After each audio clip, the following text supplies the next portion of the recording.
Talasemia adalah kelainan genetik yang diwarisi dari orang tua sebagai kelainan darah yang ditandai dengan produksi hemoglobin abnormal.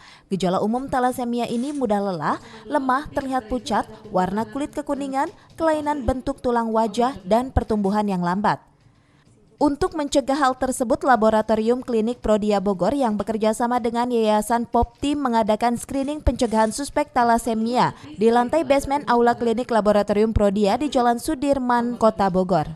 CSR yang ada setiap tahunnya, khususnya untuk Prodia Bogor, kami sudah kerjasama dengan pihak Yayasan Talasemia Indonesia maupun pihak Popti, di mana menyelenggarakan screening talasemia yang sudah berlangsung selama 3 tahun. Mudah-mudahan kerjasama upaya kita dan CSR kita berguna bagi masyarakat Bogor dan masyarakat Indonesia pada umumnya. Prodia Widya Husada Tbk memang sudah lama berkomitmen untuk melakukan kegiatan CSR screening talasemia sejak tahun 2010. Kegiatan screening talasemia ini merupakan kegiatan CSR Prodia yang memang sudah dilaksanakan setiap tahun dan dengan tujuan untuk mencegah atau menurunkan angka talasemia di Indonesia.